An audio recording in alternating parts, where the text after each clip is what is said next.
Narcissist को अक्सर एक फॉल्स सेल्फ क्रिएट करने की जरूरत पड़ती है, जो कि उनके अपने अंदर की कैरेक्टरिस्टिक्स की कमी को पूरी करती है। क्योंकि उनके पास अपनी एक पर्सनैलिटी की सेंस नहीं होती, उनको ब्रेक करना बहुत आसान होता है। नार्सिसिस्ट के पास सेंस ऑफ सेल्फ नहीं होता।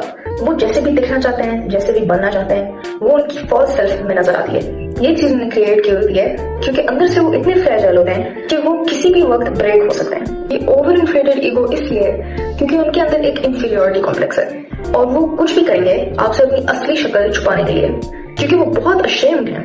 इसलिए लगता है कि वो सबसे बेहतरीन इंसान होता है, उनकी कोई खामी नहीं नजर आती। There is nothing wrong with them, मगर हमें तो पता ही है कि there is something very wrong with them. Narcissist अपनी नार्सिसिस्टिक सप्लाई पर डिपेंड करते हैं टू फील अलाइव और टू फील मोटिवेटेड। अब ये नार्सिसिस्टिक सप्लाई मिलती कहां से है? ये मिलती है आपसे। विदाउट यू वो कुछ भी नहीं है। यहाँ से वो सीधा चलते हैं नार्सिसिस्टिक रेज में। इसको नॉर्मल गुस्से से कंफ्यूज ना करिएगा, क्योंकि लोगों को गुस्सा आता ही है और ये बिल्कुल नॉर्मल है। नार्सिसिस्टिक रेज बहुत ओवरवेलमिंग होती है क्योंकि उसके टारगेट आप होते हो। आपको इस बंदे की इनसिक्योरिटी से डील करना पड़ता है क्योंकि आपने उसकी फॉल्स सेल्फ को बिल्कुल ब्रेक कर दिया, जो वो पिछले 20 साल से बिल्ड कर रहा था। समझे ना कि उनके लिए किस तरह का डैमेज करता है, तो उनको रिएक्ट करना ही पड़ता है। तो आपको अपने आप को बचाने की जरूरत है, क्योंकि जब एक बार आपने एक नार्सिसिस्ट को गुस्सा दिला दिया, they will come for you. क्योंकि वो पूरा दिन घर पे बैठ के रो रहे होंगे, लेकिन शाम में वो बाहर आकर आपको स्टॉक करने लगेंगे, क्योंकि ये पहले बहुत बार हो चुका है। आपने करना है ब्लॉक और डिलीट। नार्सिसिस्ट को कोई चीज सप्लाई लूज करने से ज्यादा हर्ट नहीं कर सकता। जब एक बार ये सप्लाई छीन ली जाती है, वो नार्सिसिस्ट अब जाएगा एक डिप्रेसिव स्पाइरल में। ये डिप्रेसिव स्पाइरल इतनी इंटेंस होती है और मुझे लगता है कि न्यूरोटिपिकल लोग इस डिप्रेशन की डेप्थ को समझ सकते हैं। इन लोगों के पास इनसाइड कुछ भी नहीं होता कि वो अपने आप को वापस बिल्ड कर पाए। वो सिर्फ दूसरे लोगों की ओपिनियन पर रिलाई करते हैं to make themselves feel good। क्या आप सोच सकते हो what that must feel like? सोचा आप अपने कमरे में बैठे हुए हैं और आप बिस्तर से नहीं निकल पा रहे, आपकी डिप्रेशन बहुत खराब है और आपको अपने आप से इतनी नफरत है कि आपके पास और कोई ऑप्शन नहीं रहा। आप लैश्ड आउट रेज, आपने लोगों को अटैक कर लिया, आपके पास कोई नहीं है जिस पर आप रिलाई कर सकते हो। अब ये नार्सिसिस्ट खतरनाक बन सकता है, एक जख्मी जानवर जैसे। they must protect themselves। अब उसने आपको जख्मी करना है। and here's what they'll do।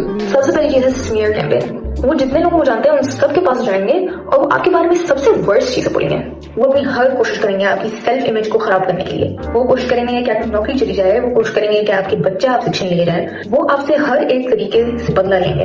मैं आपको बताती हूँ ये लोग कितने डिटरमिन्ड होते हैं, क्योंकि उनके पास ना स्पेयर वक्त होता है, नॉट हैविंग अ पर्सनैलिटी। वो एक्चुअली अपनी पूरी जिंदगी को आपको हरास करने के चक्कर में बिल्ड कर सकते हैं। This is what a narcissist is capable of. वो बिल्कुल केपेबल है आपको डिस्ट्रॉय करने के लिए। अगर आपने उनको पहले डिस्ट्रॉय ना किया तो आप एक स्मीयर कैंपेन में फंसे।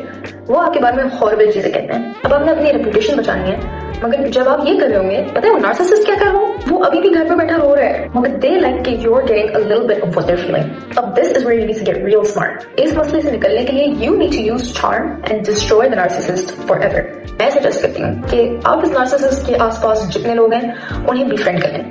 You want to triangulate. Triangulation is your best tool here. और क्या चाहिए?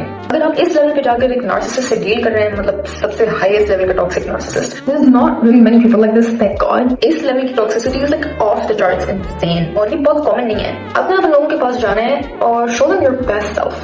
Tell them how amazing they are, उनकी तारीफ करो और जब वो आपसे बात करें they feel incredible। जब आप ये चार्म चलाओगे आपके अचानक से बॉस से दोस्त बन जाएंगे और आप कहोगे मैं इन सबका क्या करूं?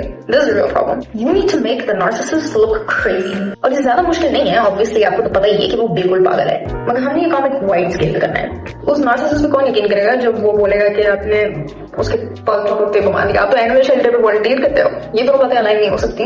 लोग उस नार्सिसिस्ट पे यकीन नहीं करेंगे, उसमें बहुत शक करने लग जाएंगे और आप जीतने लग गए हो। तो आपने सिर्फ अपनी तरफ से नार्सिसिस्टिक सप्लाई नहीं छीनी, आपने नार्सिसिस्टिक सप्लाई उन सब लोगों से ले ली है जो कि उस बंदे की जिंदगी को सराउंड करते हैं। उसकी तो कोई सेंस ऑफ सेल्फ नहीं है, उसके तो कोई असली दोस्त ही नहीं है, किसी को नहीं पता कि उसकी असली पर्सनैलिटी क्या है, वरना तो वो ऐसा काम ही ना करता। उसके पास कुछ भी नहीं है। They are crushed। मुझे पता है कि आप में से कुछ बाद में सॉफ्ट हो जाएंगे जब नार्सिसिस्ट अच्छा बनने की कोशिश करेगा। आप सोचेंगे कि शायद मुझे ऐसा नहीं करना चाहिए था। आपको याद रखना पड़ेगा कि उसने आपके साथ क्या किया था। इन कंक्लूजन मैं बात कर रही हूँ टॉक्सिक नार्सिसिस्ट की, जो आपकी जिंदगी बर्बाद करना चाहते हैं। ये बिल्कुल ही अलग किस्म के लोग होते हैं। प्लीज आप उन नार्सिसिस्ट के पास जाकर अटैक करना शुरू कर देना जो कि हील करना चाहते हैं। There is enough stigma out there. हमने उन लोगों पर फोकस करना है जो कि बुरी चॉइसेस बनाते हैं। Bye now.